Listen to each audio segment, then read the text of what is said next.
Netizens hindi pa rin makaget over sa kissing scene nila Paolo Avellino at Kim Chiu.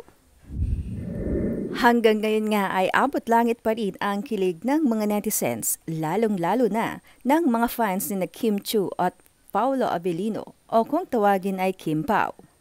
Ipinalabas kasi ang episode 28 ng series na What's Wrong with Secretary Kim, kung saan bida nga dito sina Kim at Paolo.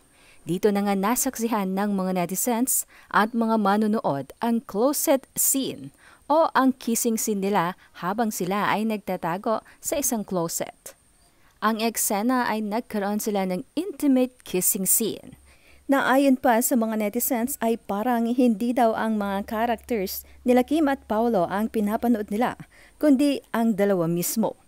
Komento ng isa, worth it yung paghihintay ng 14 or 15 years ni BMC. Siksik, liglig na kasiyahan at galak ang kapalit. Love moves in mysterious ways. Get seeing their love language. Kilig to the max. What a perfect chemistry. Looking forward to see you on the big screen. OMG! Ito na yung much-awaited na closet scene. Grabe kayo, Kim Pao. Kilig overload itong scene na ito. Grabe ang kiss nila dito, nakakabaliw.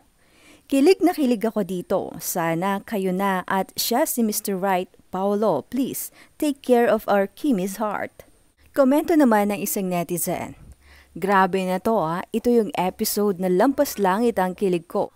Parang hindi na ito si Secretary Kim at BMC Parang si Kim Chiu at Paolo Avellino na to, sus-uy. Grabe na talaga ang kilig ko dito. Sa lahat ng mga love team, ito yung the best, Kim Pao.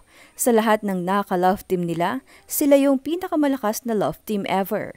Ang taas ng chemistry. Sana magka-movie na sila kasi sobrang excited na ako. Grabe yung kissing scene nila, super convincing. Mas lalo akong naniniwala na special sila sa isa't isa. Love you, Kimmy and Paolo. Hoy, grabe. Kimmy, tinodo mo na. I think you're a good kisser. Sigurado si Paolo, di niya malilimutan mga kissing scene nyo. At mas lalo kanyang mamahalin ng sobra. Parang totoo na talaga ay, kilig na kilig ako, feel na feel nila. Hindi nga malaswa yung halikan nila, hindi katulad ng ibang mag-love team. Kilig at hindi kabastusan. Sobrang kilig ng mga fans ng Kim Pao. Grabihan naman Kim Pao namin, sobra-sobrang magpakilig. Hindi ako makahinga kanina sa sobrang kilig. Dapat panagutan ni Paolo in real life si Kim. Ngayon lamang nakipag-kissing scene ng ganyan si Kim. Saludo ako sa iyo, Kimmy. Laban kung laban. Thank you for making me happy all the time. Pag maligaya kayo ni Pao, everybody is happy.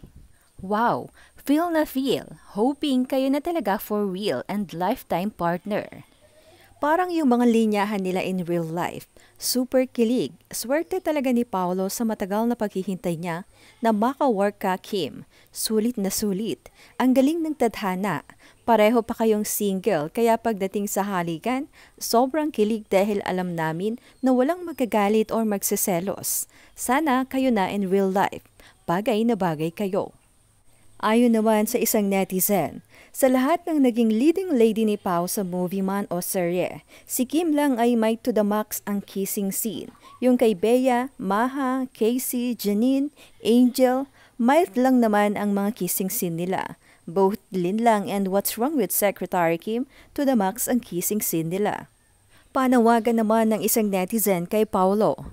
Sana lang Pao, wag mong pagsawaan si Kim tulad ng mga nakaraan mo. Mabait na bata yan. Wala ka nang hahanapin pa dyan kay Kim. Kulang na lang ay asawa na magmamahal sa kanya ng totoo for life. Sana'y mahalin mo din si Kim ng lubos. Paolo Avellino. Ang swerte mo, Paolo. Nagulat ako. Sa'yo lang gumawa si Kim ng ganitong klaseng kissing scene at doon sa linlang. Ginalingan masyado ang adaptation. Congrats Direct Chad at syempre Kim Pao. Natural na natural. Grabe, namula tenga ni Paolo. Pakasal na kayong dalawa, oy. Mukhang natural ang kissing scene nila. They both give justice to the kissing scene. Natural na natural. Hoy, Paolo at Kim, nakakabaliw na kayong dalawa, promise. Lagi na lang akong puyat pero okay lang, abot langit naman ang ngiti ko. Naka-unlimited na rin yung tili ko na abot hanggang planet Mars, yung boses ko. More pa please.